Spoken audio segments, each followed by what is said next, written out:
Hello, welcome back. I'm going to continue to talk about my book. I am the author of the book called King Paimon, The Lord of the Abyss, Void and the Silence. It is a grimoire. Grimoire is almost like a magic book or a magic spell book, but finally it is a novel. It does make part of the grimoire genre, so that's why I wrote it. And we were talking about different aspects of Paimon, of Paimon's magic or of Paimon's qualities, or what in general Paimon's energy or being represents, and I have talked to about the work that I have done on the book, the visions that I had, the creative process, and we did some reflections too, on those visions. We tried to go quite deep into the subject, which was a very nice exercise. And at the same time, the abyss represents this expansion, it represents the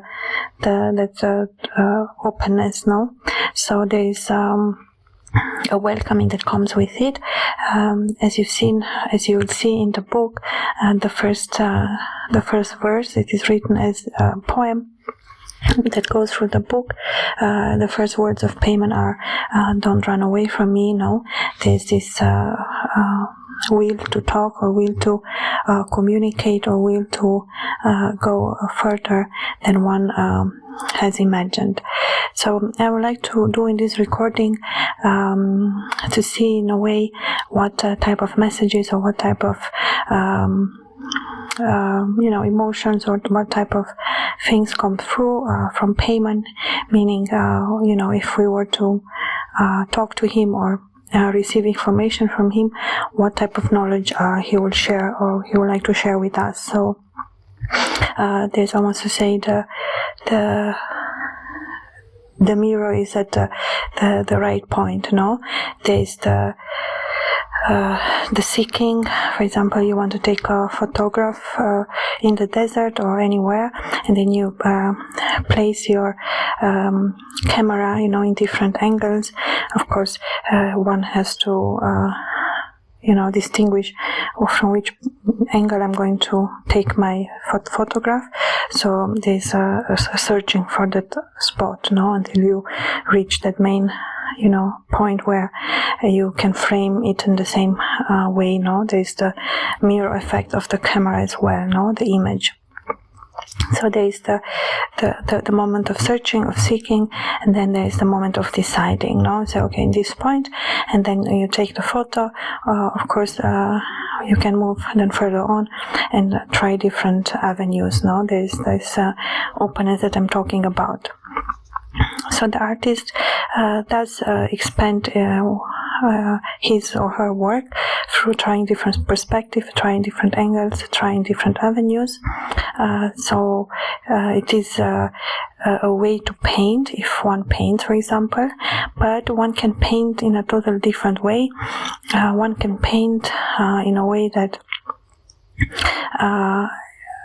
it has a beautiful story behind it. It's like the artist creates a story, almost like a book, about the meaning of the painting, or the process of the painting, relating to the result. And each artist has a different view and a different feeling while painting, or the result of the painting. There's a different correlation that goes between the mirror, which is the painting, and the artist as the reflection, which almost like I reflect myself through my work. I don't see it like that, to be honest. It's almost like a creation separate from me.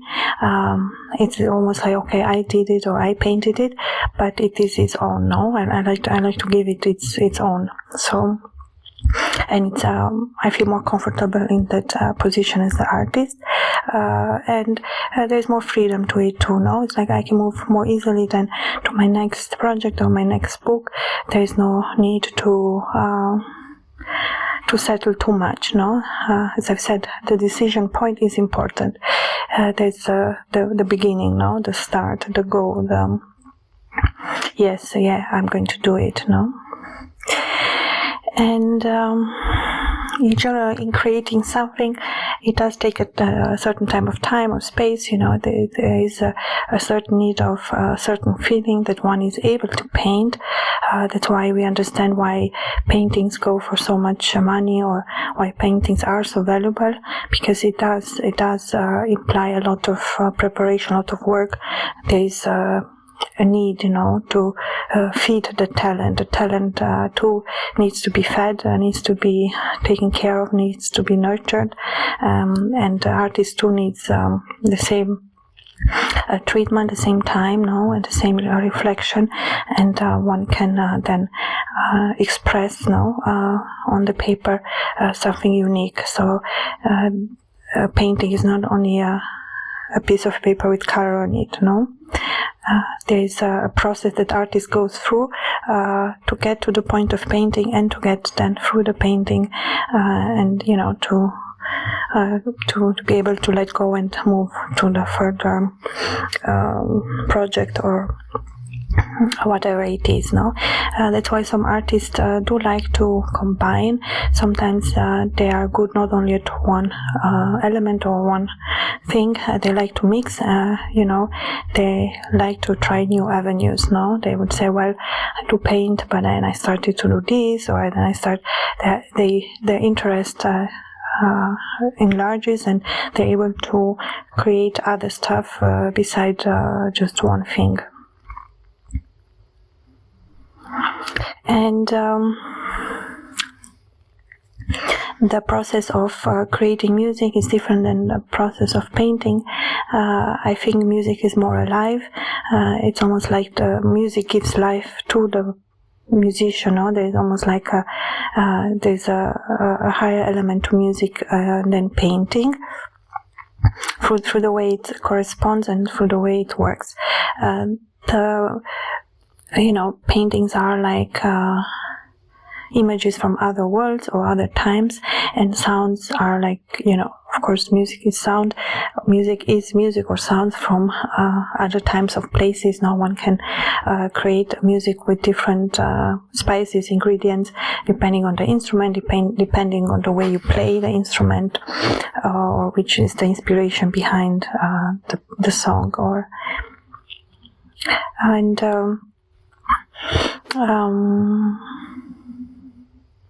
the artist is the main focus. The artist is the one that brings these things to fruition, no? The artist is the farmer who plants the trees, waters it, makes sure it grows, and then is able to take the fruits and create, you know. There's a process that the artist goes through, and then it's the moment, the key of letting it go, no? It's the key of expecting back the results.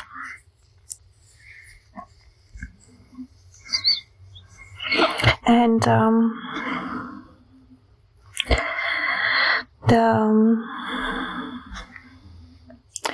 element of time, no? If we were to think about time, of course, it does require time, and it does require intention, no? So the act of painting, it's a very concentrated act that the artist is doing. It's actually, as I said, drawing or painting is a mental act and a physical act. Now it's very much about the movement of the hand. It does need exercise, it does need force, it does need training of the hand, of the fingers, it does need, you know, a certain type of relaxation in the body to be able to, you know, work properly. So there is a need of understanding the color, or there is a need to understand some techniques, and the only way to do that is through painting, no? So the most important thing is to start to paint is to will to paint, the wish. Otherwise, you know, any recipe does require some steps. But once you have those steps, once you know it, then you master it, and then you can really enjoy it, and I really love to let free. When I paint, as I've said, I can get quite wild, sometimes I don't even understand why I'm doing what I'm doing and why I'm putting out water and why I paint it. Sometimes I change my mind through the painting. Sometimes, there's a process for me to be satisfied as well. Sometimes when I paint, it works fantastically and it's very easy and everything is the way I want it. Sometimes I can get a little frustrated with it, or I just think it doesn't look good, and then I accepted it, I let it be, and then after I actually like it. Sometimes I had paintings where I even forgot that I had painted them, or I had paintings where I was like, I didn't imagine that they are so good, or I was almost unconscious, some way or another when I painted them, or I just didn't focus so much on them. And actually I quite like that, because it shows that I was very much focused on the painting when I was doing it.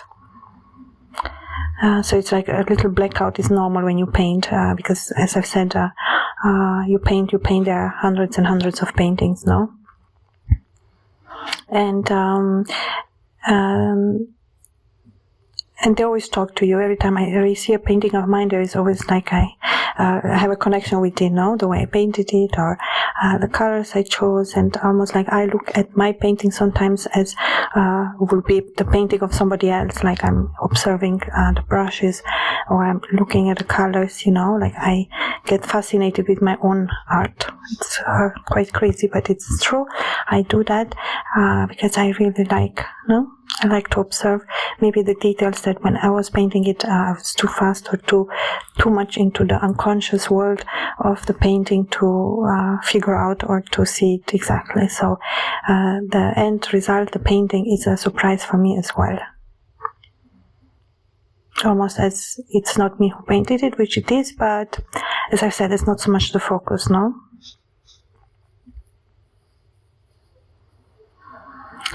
And of course, this is my experience. Each style is different. Every person paints differently. I like the wild aspect of the painting. Sometimes I take water and I splash it. I want like bigger, for example, if I make a sky and the trees, and almost like I want to give the feeling of raining, of I like the magical aspect of the painting, the color combining, and then it's this rich, and then it's this water, and then it's flowing, then you have this azure and blue and the green, and it's just so rich. It just excites me. I like that. I like rich paintings. I like one of my favorite painters is Bastet, Jean Bastet. I'm not so good in names. It's French. He was an American painter, and he was amazing. I really like the richness of his paintings. So, there are many aspects of art, or of the artist, the way he relates to his work, and some are painters paint slow, some paint fast, some paint wild, some paint in their garage, some paint outside, some paint at home, some paint it's the painter needs its right space. The painter is a sensitive soul, and he creates. He's focused on the creation. He's true and unique, and connected to his own creation and his own purpose and his own road in life. So the painter is always the one who definitely deserves respect. As I've said, painting is not. It's an intellectual and physical, spiritual. It does require many aspects of a human soul to be at that level, to be able to give that back and have the generosity and humbleness to share and be who he or she is. So there's a lot to a claim towards the artist. There's a lot to be said about the artist. There's a lot to be understood about the artist. No, in the same time, it's not necessarily, because the artist does create a mirror, a distance from himself towards his work, almost like the people not even ask about him, because while he did his work, he already put it in something that can be seen, admired, understood, and so on and so forth. No, that it is his creation. With his creation, it is part of him, of her, or her. No, it's not that it's separated, but there is a distance between the artist, who he is, and the work of art, or his drawings or paintings, whatever it is, reflects back now in some type of reality object. So the artist is the one that gives. No, the artist is the one that shares, is the one that creates, and the one that has to be celebrated. There's almost like a beauty in that beautiful reflection, no, that comes back, saying that the art of creation is the art of knowledge, the art of seeking, the art of finding, the art of understanding of it's almost the abyss or the light, is working the meaning of expanding things that need to be expanded and are important to be open, or are important to be understood. So there is the need to say, well, if I see a door, I understand why the door is there, or I can understand why the door is not there. So there's a simplicity in the choice, but maybe in a difficulty in making the choice and moving towards that. No, so there's, at the same time, there's opportunity, but there's not always the need. And that's the quality of the reflection, that one can travel and find answers without taking necessarily action. No, there's the reflection that comes back with the answer, and that's like the beautiful part of the mirror magic, or to say, the work of Paimon, the reflection point.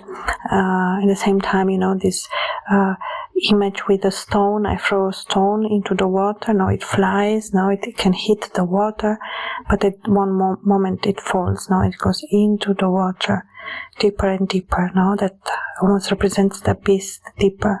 There's always deeper. There's always one step deeper, one step further. No, and in a way, that's too the work of the artist. No, the artist does require some type of creation from nothing. No, it's just from. It is not from nothing. That's the idea. It is from that richness, no, that darkness, or that abyss, or that part of the artist that has not yet formated or created itself.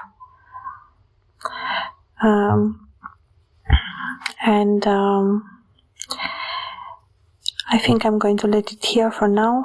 Thank you so much for listening. Wish you a wonderful day, and until next time, bye.